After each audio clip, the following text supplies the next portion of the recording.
Individual psychology of a trader. There was a professional trader and money manager in Chicago. He's dead now, the guy by the name of Brian Monison. And he famously said in an interview, I have a PhD in mathematics, I specialize in cybernetics, but I was able to overcome these disadvantages and make money. Being highly educated is a negative when it comes to trading. The more formal education you have, the bigger the obstacle you have to overcome. Why is it so? We're dealing with only 5 numbers: open, high, low, close, and volume. There is nothing terribly hugely sophisticated about it. I mean, you have to be able to count, and you have to be able to count on your feet. If I say to you 20% of 87, approximately how much it is, you know, I'd like you to be able to answer that question without a calculator. You know, those things you have to do on your feet, but you certainly don't need algebra, you don't need higher math. Emotionally, trading is the hardest game in the world, and it's so terribly hard because like nowhere else, the game is entirely up to us. The game begins when we put on a trade, and the game ends when we take off a trade. There is no structure. We create our own structure. So the question that used to bother me for the longest time, why do intelligent people keep losing money? Because the game really isn't that hard intellectually. And I finally realized they were trading for entertainment. Trading for entertainment, trading to show off in front of others, like this poor fellow who is losing his spot in Spike Group.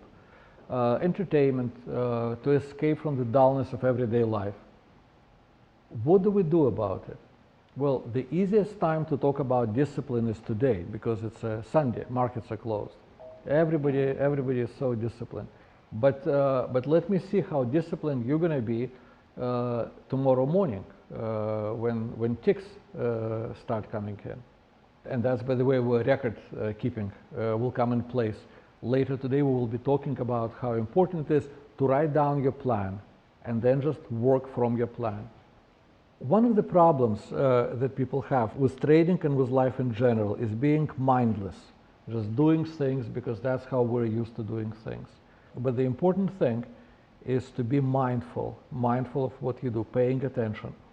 Here, just at the end of this chapter on individual psychology, in an effort to be mindful, I use this daily psychological self-test.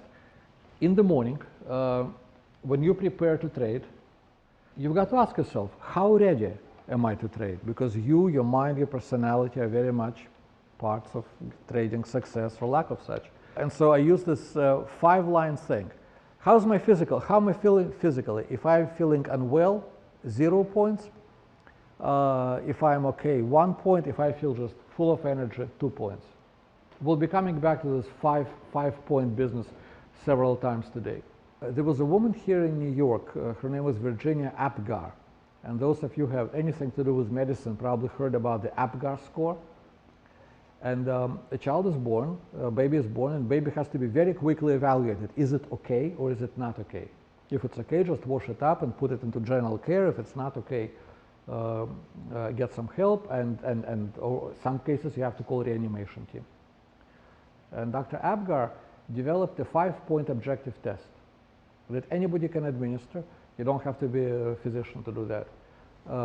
Color, if the baby is pink, 2 points. Baby is white, 1 point. Baby is blue, 0 points. Breathing, how often the baby breathes. Response to a pinch, baby screams, 2 points. Baby withdraws arm, 1 point. Baby doesn't react to a pinch, 0 points. So 5 questions, 5 answers. An answer to each question is 2, 1, or 0.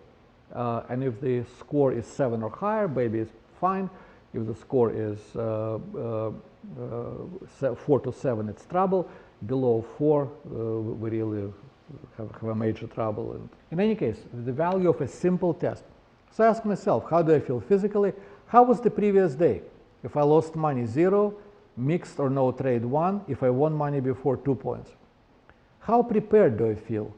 Not prepared, middling prepared, very prepared. How's my mood? Bad mood, middling mood, great mood. And how busy I am? Very busy, just usual, and I don't have anything much on my plate.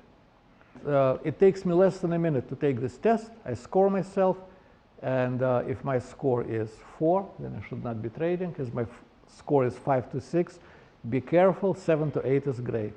If my score is 9 to 10, be very careful again, because if everything is so fine, it can only change one way. So, individual psychology of a trader. Solution to the whole thing is written trading plans.